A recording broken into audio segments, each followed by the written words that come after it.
Hello friends, Friday நைட்லேருந்து vlog start ஆகுது. So Friday night வந்து பார்த்திங்கன்னா கடைசி நொடிகள்னு ஏதோ ஒரு படம் போட்டிருந்தாங்களா, கொஞ்சம் இன்ட்ரெஸ்டிங்காக ஒரு த்ரில்லிங்கான படம் போட்டிருந்தாங்க. அதனால் அதை பார்த்துக்கிட்டு இருந்தேன். ரொம்ப நல்லா போச்சு. உட்காந்து எல்லாருமே பார்த்துட்டு இருந்தோம். அதுக்கப்புறம் பார்த்திங்கன்னா வந்து சமையல் பார்த்திங்கன்னா வந்து கோவக்காய் பொரியல் பண்ணியிருந்தேன். எனக்கு கோவக்காய் பொரியல் ரொம்ப பிடிக்கும், ரொம்ப நல்லது உடம்புக்கு. அதுக்கப்புறம் பார்த்திங்கன்னா இது கிட்டத்தட்ட பார்த்திங்கன்னா அந்த வெள்ளரிக்காய் மாதிரி தான் இருக்கும். பட் வந்து இது கொஞ்சம் டேஸ்ட் வேறு மாதிரி இருக்கும். ஒரு 2 ஸ்பூன் ஒரு 3 ஸ்பூன் ஆயில் ஊற்றிக்கோங்க. 3 ஸ்பூன் ஆயில் ஊற்றிட்டு கடுகு போட்டு தாளிச்சிட்டு, அதுக்கப்புறம் வந்து ஒரு பெரிய வெங்காயம் போட்டு நல்லா வதக்கிட்டு, அதுக்கப்புறம் கோவக்காய் பொரியல் வந்து ரவுண்டாக நறுக்கியிருக்கேன். அதை போட்டு நல்லா வதக்கிட்டு, அதுக்கப்புறம் வந்து மசால் பொடி கொஞ்சோண்டு வந்து குழம்பு பொடி 1 ஸ்பூனு, ஒரு 1/4 ஸ்பூன் வந்து மிளகாத்தூள், கொஞ்சோண்டு வந்து மஞ்சத்தூள், அப்புறம் பெருங்காயத்தூள், அப்புறம் தேவையான அளவுக்கு உப்பு, அப்புறம் நல்லா வதக்கினதுக்கப்புறம் கொஞ்சமாக தண்ணி ஊற்றி மூடி போட்டுருங்க. எப்பயுமே வந்து சில பொருள்லாம் வந்து சில குக்கிங் ஐட்டம்ஸ்லாம் பார்த்திங்கன்னா மூடியும் போடணும், திறந்து வைக்கணும். அந்த மாதிரி இது வந்து கொஞ்சம் வெந்ததுக்கப்புறம் பார்த்திங்கன்னா திறந்து வச்சு நல்லா ஃப்ரை பண்ணி விட்ருங்க. அப்போது வந்து நல்லா பொரிஞ்சாப்போ நல்லா மொறுன்னு வரும். அப்போ இறக்கிருங்க, கரெக்டாக இருக்கும். இதே மாதிரி ஃபாலோ பண்ணி பாருங்கள், நல்லாயிருக்கும். நல்லா மொறுன்னு வரும். இதே மாதிரி தான் உருளைக்கிழங்கு பொரியலுக்கு ஃபாலோ பண்ணுங்கள், நல்லாயிருக்கும். ஸோ அதுக்கப்புறம் பார்த்திங்கன்னா அடுத்து நெக்ஸ்ட் டே இன்றைக்கி வந்து சாட்டர்டே. ஸோ சாட்டர்டே வந்து பார்த்திங்கன்னா இன்றைக்கி வந்து என்னோடய சன்னோட ஸ்கூலில் வந்து ஸ்போர்ட்ஸ் டே. ஸோ அதனால் வந்து கிளம்பிட்டு இருந்தோம் காலையில். ஸோ கொஞ்சோண்டு வந்து லெமன் ஜூஸு, கொஞ்சம் தண்ணி எடுத்துக்கிட்டேன். ஸோ சன் வந்து எதுலேயும் பார்ட்டிசிபேட் பண்ணல. அதாவது இவங்க கிளாஸில் வந்து யாருக்குமே வந்து பார்ட்டிசிபேட் பண்ணுறது எதுவுமே இல்லை.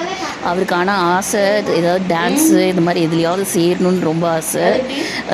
பட் வந்து எதுவுமே இல்லை இவர் கிளாஸ்க்கு. அதுக்கப்புறம் வந்து இந்த கர்ச்சீஃப் வந்து பார்த்திங்கன்னா எனக்கு ரொம்ப பிடிக்கும். எனக்கு வந்து சின்ன வயசுலேருந்து கர்ச்சீஃப் மேலே ஒரு கிரேஸு. பட் அது எனக்கு ரொம்ப தேவையான பொருள் கூட. ஏன்னா எனக்கு ரொம்ப ஸ்வெட் ஆகுமா, அதனால வந்து கண்டிப்பாக தேவைப்படும். ஸ்வெட் ஆகிறதுக்கு இந்த கர்ச்சீஃப் வந்து நல்லா ஈரத்து உரியுமா, அதனால் வந்து ரொம்ப தேவைப்படும். அதுக்கப்புறம் உட்காந்து பொறுமையாக பால் குடிச்சிட்டு கிளம்பிட்டோம். ஸோ காலையில் 8:30க்கு சொன்னாங்க. அதுக்கப்புறம் 9 o'clock போல் தான் நாங்கள் கிளம்பணும். ஆனால் கிட்டத்தட்ட 1/2 an hour வந்து எப்படி இருந்தாலும் வந்து கொஞ்சம் லேட் ஆகும்ன்ட்டு கிளம்பணும். கரெக்டாக இருந்துச்சு. சவுண்டு கேட்டுச்சு. காலனிக்குள்ளே தான் நான் ஸ்கூலு, அதனால் சவுண்டும் கேட்டுச்சு, நல்லாவே கேட்டுச்சு. ஸோ அதனால் வந்து சரி கிளம்பிடுவோம் அப்படின்ட்டு அப்படி கிளம்பிட்டோம். ஹஸ்பண்ட் வந்து ஆஃபீஸ் கிளம்பிட்டாங்க. ஸோ அதுக்கப்புறம் நான் பொறுமையாக கிளம்பிகிட்டு இருந்தோம். சன் வந்து ஸ்கூல் ஸ்போர்ட்ஸ் யூனிஃபார்ம் போட்டிருந்தார். ஸோ அவர் தான் எடுத்துகிட்டு இருந்தார் வீடியோ. அதுக்கப்புறம் எடுத்து தரேன் அப்படின்னு சொல்லிட்டு ஃபோன் வாங்கி எடுத்துகிட்டு இருந்தார். அதுக்கப்புறம் பார்த்திங்கன்னா நாங்கள் 2 பேரும் அப்புறம் மெதுவாக வாக்கபிள் டிஸ்டன்ஸ் தானே, அதனால் வந்து மெதுவாக நடந்து கிளம்பிட்டோம். வீடெல்லாம் பூட்டிட்டு அதுக்கப்புறம் பார்த்திங்கன்னா வந்து போனோன்னா நல்லா இருந்துச்சு. அந்த ஏதாவது ஒரு ஃபங்க்ஷன் இந்த மாதிரி எதுனாலுமே வந்து பார்த்திங்கன்னா வந்து நல்லாயிருக்கும். அவங்க அந்த ஏதாவது ஃபங்க்ஷன்னாவே வந்து நம்மளுக்கு பிடிக்கும்ல, ஏதாவது ப்ரோக்ராம்ஸ் இருக்கும், பார்க்குறதுக்கு வந்து நல்லா என்ஜாய்மெண்ட்டாக இருக்கும்ல, அந்த மாதிரி இருந்தது. அங்கே வந்து எல்லாத்தையும் பார்த்தோன்னே வந்து ஒரு ஹாப்பியாக இருந்துச்சு. அப்புறம் எல்லாம் நல்லா இருந்துச்சு ப்ரோக்ராம்லாம். அதுக்கப்புறம் பார்த்திங்கன்னா முடிச்சுட்டு நாங்கள் வந்து பார்த்திங்கன்னா 12:30க்கு வந்து பார்த்திங்கன்னா ஹஸ்பண்ட் வந்துடுவாங்க. சமையல் பண்ணணும். அதனால் வந்து அதுக்கப்புறம் வந்து சிக்கனும் வாங்கிட்டு வந்திருந்தாங்க ஹஸ்பண்ட் இன்னைக்கு. ஸோ அதனால் வந்து சமையல் பண்ணமுல்ல அப்படின்ட்டு அப்புறம் கிளம்பியாச்சு.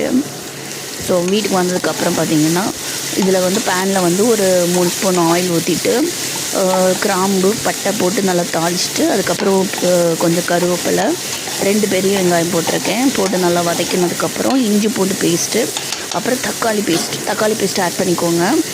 தக்காளி வந்து ஆட் பண்ணிங்கன்னா கொஞ்சம் ஃப்ளேவர் டேஸ்ட்டும் நல்லாயிருக்கும். காரத்தெல்லாம் ஈக்குவலைஸ் பண்ணிடும். டேஸ்ட்டும் வந்து வித்தியாசமாக இருக்கும், நல்லாயிருக்கும், மைல்டாக இருக்கும். குழந்தைங்களுக்கு வந்து கொடுக்கலாம், நல்லாயிருக்கும். அதுக்கப்புறம் பார்த்திங்கன்னா வந்து சிக்கன் வந்து நான் போட்டுக்கிட்டேன். இது லெக் பீஸ் சிக்கன் போட்டிருக்கேன் 2. ஸோ அது வந்து ஃப்ரை பண்ணுறதுக்கு பதிலாக இந்த மாதிரி பண்ணேன், ஹெல்த்தியாக இருக்கும்ல, அதனால் பண்ணேன். இதிலே வந்து போட்டு பண்ணிட்டேன். ஸோ இதை நல்லா வதக்கிட்டு கொஞ்சம் அந்த கலர் மாறுற வரைக்கும் நல்லா லைட்டாக இந்த எண்ணெயிலே வதக்கிக்கோங்க. அதுக்கப்புறம் வந்து மசால் பொடியெல்லாம் போட்டுக்கோங்க. சிக்கன் மசாலா ஒரு 4 ஸ்பூன் போட்டுக்கோங்க. ஒரு ஸ்பூன் வந்து மிளகாத்தூள், நான் வந்து காஷ்மீரி மிளகாத்தூள் போட்டிருக்கேன்.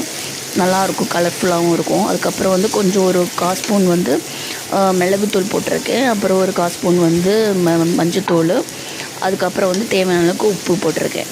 அவ்வளோதான் மசால் பொடி. அதுக்கப்புறம் நல்லா வதக்கினதுக்கப்புறம் பார்த்திங்கன்னா வந்து தண்ணி வந்து லைட்டாக கொஞ்சமாக ஊற்றிக்கோங்க. ஒரு சின்ன டம்ளர் அளவுக்கு ஊற்றிக்கிட்டு ஊற்றிட்டு நல்லா மூடி போட்டுருங்க. மூடி போட்டு வேக வச்சுருங்க. மூடி போட்டு வேக வச்சுட்டு அதுக்கப்புறம் வந்து ஒரு 15 மினிட்ஸ்க்கு அப்புறம் பார்த்திங்கன்னா சூப்பராக ரெடி ஆயிரும். அதுக்கப்புறம் பிரியாணி தான் பண்ணியிருந்தேன் இன்றைக்கி. பிரியாணியும் இதுவும் பண்ணியிருந்தேன். ஸோ அதுக்கப்புறம் பார்த்திங்கன்னா ஒரு ஈவினிங் டைம் போல் நாங்கள் வந்து கிளம்பிட்டோம். வெளியில் ஸ்டோருக்கு தான் கிளம்புனோம். பக்கத்தில் தான் இருக்குது ஸ்டோரு. அதுக்கப்புறம் வந்து ஸ்டோருக்கு போனோம். ஸ்டோரில் வந்து பார்த்திங்கன்னா வந்து ஸ்நாக்ஸ் ஏதாவது இருக்குமா, அதெல்லாம் வந்து பார்த்திங்கன்னா எனக்கு வந்து ஐஸ்கிரீம் சாப்பிட்ணுன்னு ரொம்ப ஆசையாக இருந்தது, டெம்ப்டாக இருந்தது. சரி வாங்கலாம் அப்படின்ட்டு வாங்கிட்டு வந்தோம். ஸோ எனக்கு ரொம்ப பிடிக்கும். சின்ன வயசுலேருந்து ஐஸ்கிரீம்னால் ரொம்ப பிடிக்கும். கோன் ஐஸ்கிரீமும் பிடிக்கும். கோன் ஐஸோடு எனக்கு வந்து நான் சின்ன வயசுலேருந்து வாங்கி சாப்பிட்டது வந்து எனக்கு இந்த ஐஸ்கிரீம் தான் சாப்பிட்ருக்கேன்னா, அதனால் எனக்கு இதுனா நிறைய வரும்ல, அதனால் வந்து கோன் ஐஸ்கிரீமில் வந்து கம்மியாக இருக்குமா ஐஸ்கிரீமு, அதனால் வந்து எனக்கு கோன் ஐஸ்கிரீமோட இதான் பிடிக்கும். ஸோ அதுவும் சாப்பிடுவேன், வாங்கி கொடுத்தா சாப்பிடுவேன். இதுவும் வந்து அதை விட இது வந்து நிறையா இருக்கனால பிடிக்கும். ஒரு ஃபேமிலி பேக் சின்னதாக வாங்கிட்டு வந்தோம். அப்புறம் சாப்பிட்டுட்டு ஸ்ட்ராபெரி ஃப்ளேவர் வாங்கிட்டு வந்தோம். ஸோ அது சாப்பிட்டுட்டு அதுக்கப்புறம் பார்த்திங்கன்னா வந்து ஈவினிங் டைம் போல் வந்து காஃபி போட்டு குடித்தேன்.